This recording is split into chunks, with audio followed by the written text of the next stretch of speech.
E aí, sabe aquela foto que a gente olha e simplesmente sente alguma coisa? Hoje a gente vai fundo exatamente nisso. Vamos conversar sobre como ir além da técnica, sabe? É sobre transformar uma simples foto numa imagem que comunica, que tem alma. Vamos tentar decifrar essa tal linguagem da luz para criar fotografias que, nossa, que marcam de verdade. Olha só que interessante essa comparação. Qual é a diferença final entre uma foto que está ok, que está correta, e uma foto que é inesquecível? A resposta está toda aí.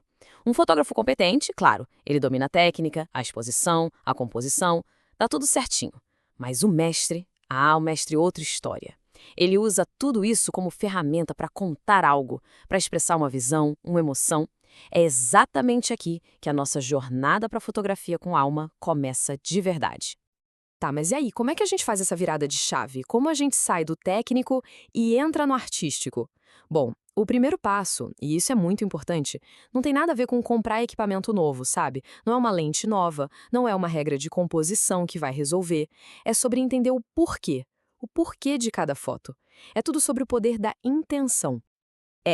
Essa pergunta aqui é a base de tudo. Por que eu estou fotografando isso? Antes mesmo de levar a câmera ao olho, vale a pena parar um segundo e pensar nisso. A resposta para essa pergunta, gente, é o que vai separar uma foto qualquer de uma obra de arte. É ela que vai guiar tudo: a luz que a gente vai usar, a composição, cada pequena escolha técnica. E essa resposta tem que ser profunda, sabe? Responder, porque é bonito é só a pontinha do iceberg. É o começo. Agora, quando a intenção passa a ser algo como eu quero representar a perda, ou eu quero capturar a esperança que eu tô vendo aqui, aí a coisa muda. A fotografia ganha um propósito, ela vira um canal para uma ideia, para um sentimento, e é essa profundidade que faz a pessoa do outro lado se conectar de verdade com a imagem. Ok, então a gente já tem a nossa intenção. E agora? Agora a gente precisa de uma linguagem para colocar essa intenção para fora. A fotografia tem, tipo, vários dialetos. E o primeiro que a gente vai explorar é a abstração. Pensa nela como um jeito de se libertar do óbvio, sabe? Para comunicar a emoção pura, usando a luz, as formas, as cores, como se fossem palavras. Muita gente acha que fotografia abstrata é só uma imagem confusa, que não dá para entender. Mas é o contrário. É sobre ter clareza, clareza emocional. Quando a gente tira a necessidade de identificar, isso é uma árvore ou isso é um carro, o que sobra é o essencial. É a sensação que as linhas, a luz, as cores passam. É emoção ali pura. E como a gente chega nisso? Bom, existem várias ferramentas. A gente pode usar um isolamento extremo, pegando só um pedacinho de algo e transformando em textura pura. Ou brincar com o movimento da câmera, sabe? Transformando as luzes em rastro de energia. Usar reflexos, refrações em vidro, em água, para criar mundos novos. Cada técnica dessas é como se fosse um verbo diferente para a gente expressar uma emoção.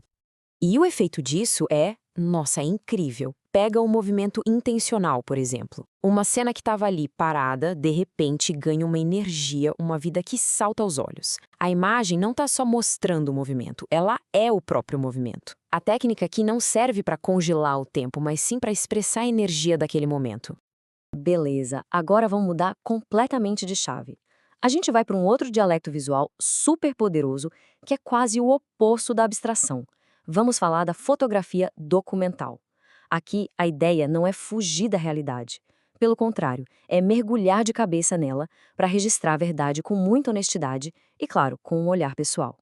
Essa tabela aqui é ótima para a gente entender uma coisa. Muita gente confunde, mas tem uma diferença importante.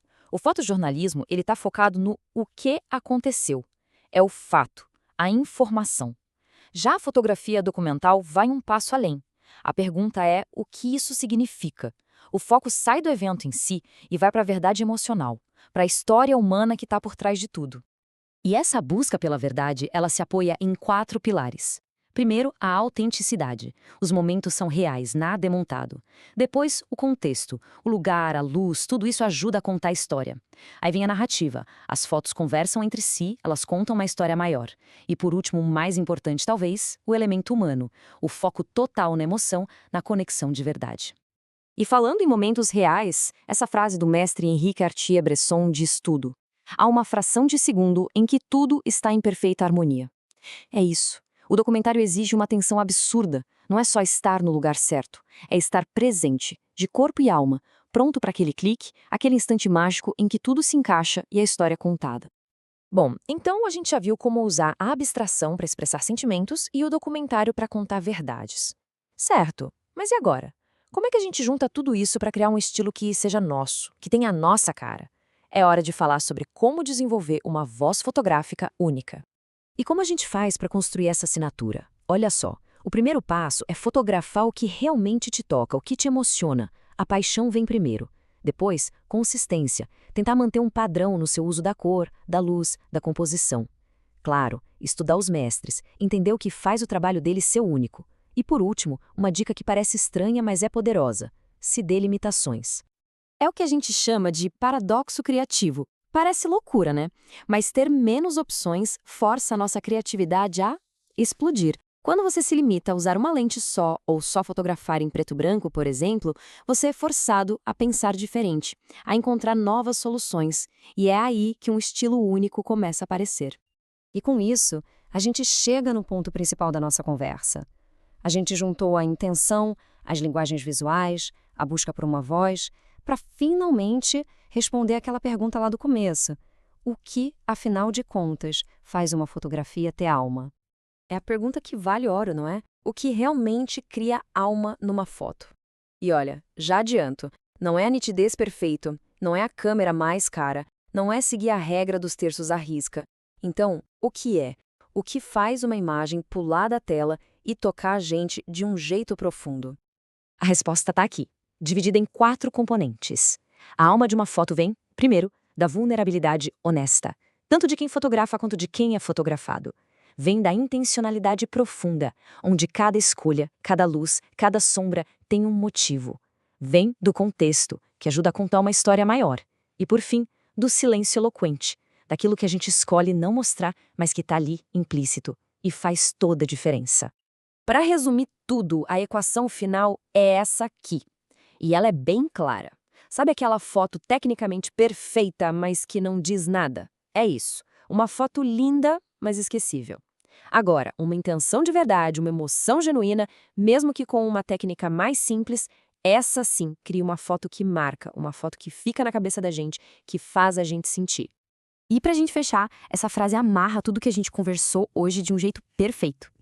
Dominar a luz é dar voz à sua fotografia, é transformar técnica em sentimento e captar a verdadeira alma da cena. No final das contas, não é sobre saber usar o equipamento, é sobre entender a luz como se fosse uma linguagem, um jeito de traduzir o que a gente sente, é sobre usar a câmera para dar voz à alma.